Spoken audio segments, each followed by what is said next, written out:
બ્રાહ્મણી dam 1માં Narmada કેનાલનું પાણી છોડાતા કરસનગઢ, દિઘડિયા, પલાસણ, સુદ્રી ભવાની, સરંભડા અને ઝુંડ રણછોડગઢ સહિત 6 ગામોના ખેડૂતો મુશ્કેલીમાં મુકાયા છે.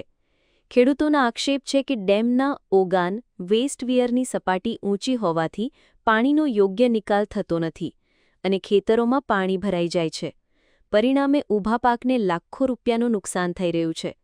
કરસનગઢની અંદાજે 250થી 300 વીઘા જમીન દર વર્ષે પાણીમાં ગરકાવ થતી હોવાનો દાવો કરવામાં આવ્યો છે. ખેડૂતો ઓગાનની સપાટી 2 થી 2.5 ફૂટ ઘટાડવા તાત્કાલિક સર્વે કરીને કાયમી તકનીકી ઉકેલ લાવવાની સરકાર અને સિંચાઈ વિભાગ સમક્ષ માંગ કરી રહ્યા છે. તો મિત્રો, આ જમીન કરસનગઢ સીમની જે આવેલી છે તે મિત્રો જે અહીંયા દરેક ખેડૂને દર વર્ષે દરેક સમસ્યા હોય છે. મિત્રો, તો આ જે જમીન છે તે આ બ્રાહ્મણી ડેમ આવેલું છે અને હળવદ તાલુકાનું બ્રાહ્મણી ડેમ છે.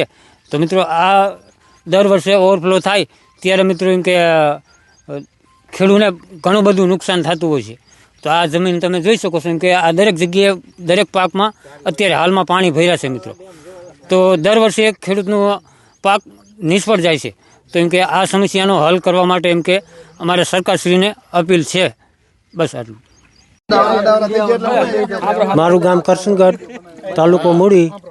અમારું ગામ બ્રાહ્મણી ડેમને જોડતા એટલે કે હળવદ તાલુકાને જોડતા બ્રાહ્મણી ડેમની કાંઠે આવે છે અને અમારી જમીન બધી ઘણી ખરી ડેમના એરિગેશનને જોડતી આવે છે. તો અમે એરિગેશનના સાહેબો કે કલેક્ટર, મામલતદાર કે જે આવતા હોય સાહેબો એમને વિનંતી કરી કાં ડેમની સપાટી થોડી 2-2.5 ફૂટ હેઠી ઉતારે, કાં અમારા ખેડૂને કોઈ યોગ્ય વળતર આપે.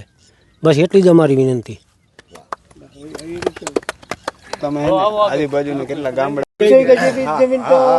મારું નામ ધંધાણીયા ગુલાબભાઈ લધુભાઈ, ગામ કરસનગઢ, તાલુકો મૂડી, જિલ્લો સુરેન્દ્રનગર. તો અમારી એક જ માંગ છે કે હરપાલ સાગર એટલે કે બ્રાહ્મણી 1 આ ડેમની અંદર અમારા ગામની નહીં પણ અડખે પડખેના 4 થી 5 ગામોની સીમ જે છે એ ખાતાવાળી જમીન પાણીની અંદર બૂટ થઈ જાય છે.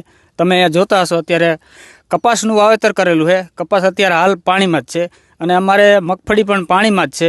એટલે અમારે સરકારશ્રીને બીજું તો કાંઈ ખાસ નથી જણાવવું, પણ અમારા ડેમની જે સપાટી 2.5 થી 3 ફૂટ સપાટી જો નીચી કરવામાં આવે તો કોઈ ખેડૂતને કંઈ સમસ્યા રહેતી નથી.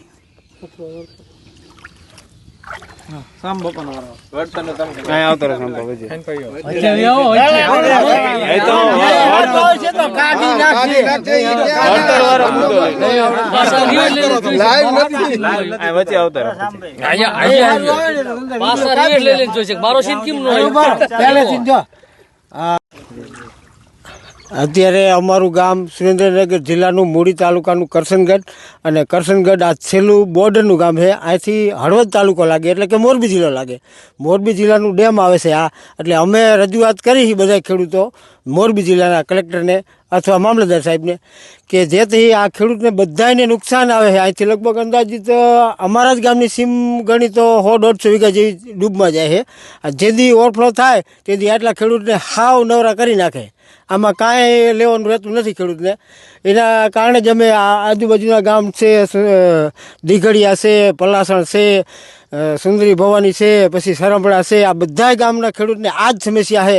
કોઈ આગળ આવીને બોલતું નથી કે ભાઈ અમને આનો કાંઈક નિકાલ લઈ આવો, જેથી કરી અને કોઈ એરિગેશનવાળા 2 ફૂટ કે 2.5 ફૂટ સપાટી જો નીચી લઈ આવે તો આ બધા ખેડૂતની સમસ્યાની સમાધાન થઈ જાય એવું છે. ચડી જાય છે. ખાતેદાર જમીન કરસનગઢની લગભગ અંદાજ 12 થી 15 ખેડૂતની વાડીઓની અંદર પાણી 2 થી 2.5 ફૂટ આવી જવાથી ખૂબ મોટું નુકસાન થાય છે. માટે અમારે રજૂઆત એવી છે કે આપણે આ બ્રાહ્મણી નંબર 1 હરપાલ સાગર એનું 1.5 થી 2 ફૂટ જો 2 ફૂટ પટ્ટી ઉતારે ઓગાનની પટ્ટી તો અમારે આ સમસ્યા જરાય થાય નહીં. એટલે કેટલા ટાઈમથી આ સમસ્યા થાય? અમારે લગભગ આમ તો માનો 8 થી 10 વર્ષથી તો આવી જ જાય છે. કારણ કે કેનાલનું પાણી આપ્યું ને એટલે કેનાલનું પાણી અંદર ડેમમાં નાખવાનું થાય એટલે થોડું પાછી નદી વરસાદ આવે એટલે પાણી ડબલ થઈ જાય. એટલે નહીંતર 8 થી 10 વર્ષ પહેલાં આવી પોઝિશન નહોતી બનતી. આ 8 થી 10 વર્ષ પછી આ પોઝિશન થવા માંડી.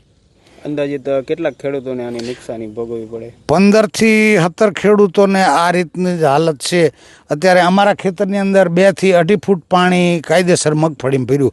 આ અમારી મગફળી છે, આ અમારી વાડી છે, અને અહીં જો અમે હંધાય પાણીમાં જ ઊભા છે અત્યારે. હરપાલ સાગર ઉપર આવેલ ઓગાનની જે 2 થી 2.5 ફૂટ સપાટી ઘટાડવામાં આવે હા છે, હા, તો કંઈ પ્રોબ્લેમ ન રહે, તો હાઈ ક્લાસ થઈ જાય ને અમને કોઈ પાણી નડે નહીં. બીજી કોઈ સંબંધિત તંત્ર સાથે તમારી શું માંગ હોય? માંગ એ જ છે કે અમારે 2 થી 2.5 ફૂટ જો અમારું ઓગાણની પટ્ટી નીચી ઉતારે એટલે અમારે આ કોઈ સમસ્યા રહેતી જ નથી. અને ફરતાઈ ગામના લગભગ 5 થી 6 ગામ કરશનગઢ, દિઘડિયા, પલાસણ, ગોલાસણ, હરંભડા અને સુંદરી ભવાની, આ ફરતાઈ ગામનાને આ રીતની નુકસાની તો છે જ. અંદાજિત કેટલાક વીઘાનો પાકની નુકસાની? કરશનગઢની અંદર માનો ને 150 થી 200 વીઘામાં નુકસાની, કપાસ, મગફળી, એમાં આ જ રીતની નુકસાની.